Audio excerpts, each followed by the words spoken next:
Imagine a Denmark where swastikas fly beside the red and white flag, where Danish men march in brown shirts, giving the Nazi salute, not in Berlin, but in Copenhagen.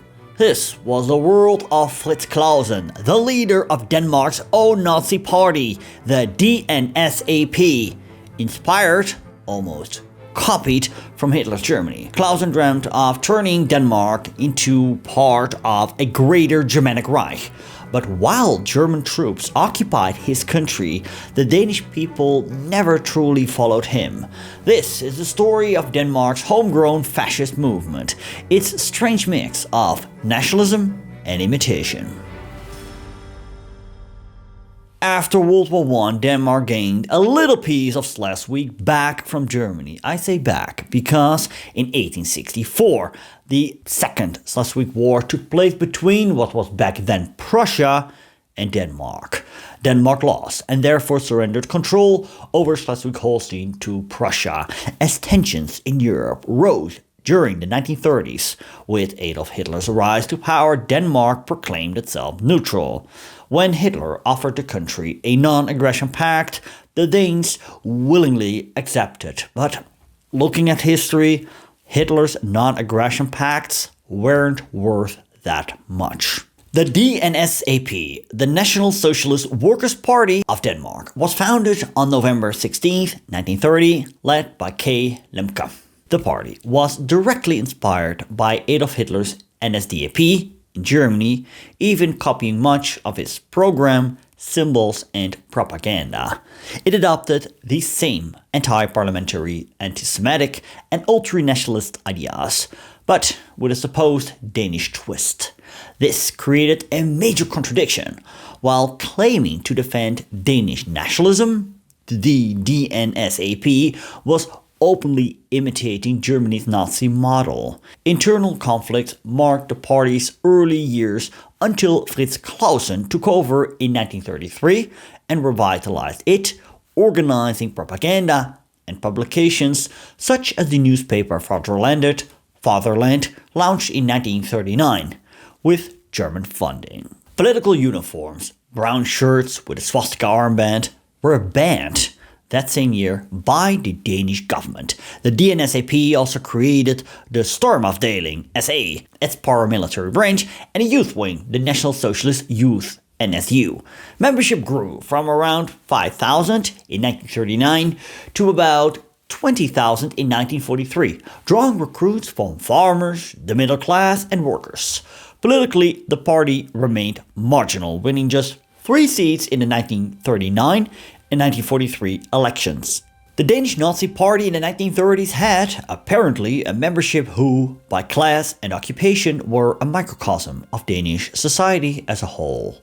Are we to make of this that the DNSAP was a real Volkspartei, a cross-class national party the fascist dream realized? Hardly, when it had a few thousand members at most, and won at its peak 1.8% of the vote in national elections.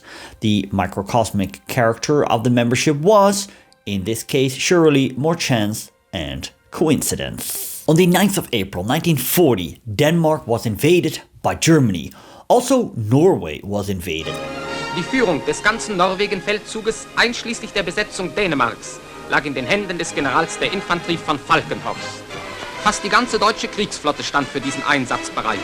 Nur so war es möglich, eine ganze Armee schnellstens nach Norwegen zu bringen. Die Luftwaffe sichert die Transporte der Kriegsmarine und den Nachschub.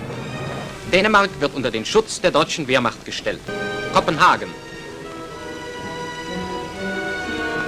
In den frühen Morgenstunden wird die Zitadelle von Kopenhagen besetzt.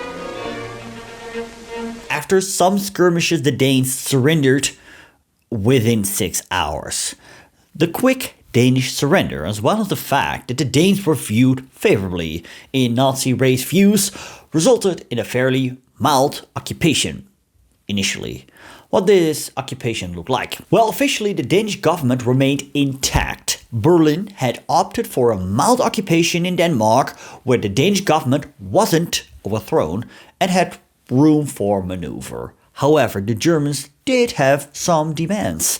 Denmark had to conform economically and politically to German hegemony and deliver industrial and agricultural goods to Germany. The Danish experience of German occupation was unique in Europe, leaving negotiations between the two countries in the hands of the respective foreign ministries. In order for this to work, Copenhagen, albeit under protest, temporarily accepted German protection from the British and was left to govern itself, while Berlin officially acknowledged Denmark's independence and neutrality. In the early occupation years, the Germans offered the DNSAP money and protection, allowing it to expand its propaganda and launch large-scale poster campaigns. In autumn 1940, Clausen pushed for a Nazi takeover of the Danish government, but Berlin refused to help.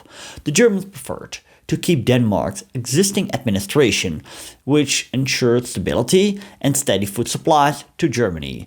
They didn't believe the DNSAP could maintain order or productivity. Here you see a more pragmatic side of the Nazis. While the DNSAP was much more, let's just say, fully in line with Nazi principles, the Nazis believed their fellow Danish ideologues would not be capable of ruling a country, not to mention possible resistance of the Danish population against a Nazi government. Therefore, the Danish government was left intact.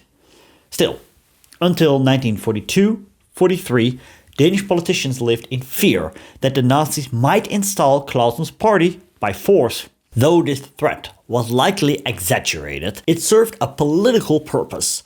By hinting at support for the DNSAP, the occupiers kept Denmark's government nervous and, most important, compliant. As long as the Danish leaders feared something worse, a Nazi puppet regime, they were more willing to cooperate with Germany. The Germans could make it look like Denmark had voluntarily chosen to join Germany. But this didn't mean that Denmark had to commit its armed forces to Germany's war in the USSR. So how did the Danish government react to the German attack on the USSR that kicked off on the 22nd of June 1941? Within the Danish government, there were heated debates over Danish involvement on the Eastern Front. Do notice that all of the coalition parties in the government, including the Social Democrats, agreed on some point that Bolshevism in general had to be fought. Communism had never threatened Denmark as it had threatened Finland, for example, but it was still seen by the majority of the people as a threat anyhow. The Danish Communist Party was actually allowed to operate legally till August 1941. Internments of communists had already taken place shortly after Barbarossa kicked off. Denmark severed diplomatic ties with Moscow, officially stated it supported the German campaign, joined the Anti-Communism Pact, and set up a commission to support Danish colonizers in the East. And then there was the Free Corps Denmark. During the Second World War, Danish volunteers came forward to join the Waffen-SS. 1 week after Operation Barbarossa had kicked off, the Free Corps Denmark, Frikorps Danmark, was established as a Danish motorized battalion. Important for the Danish government was that the men in this formation had to be volunteers.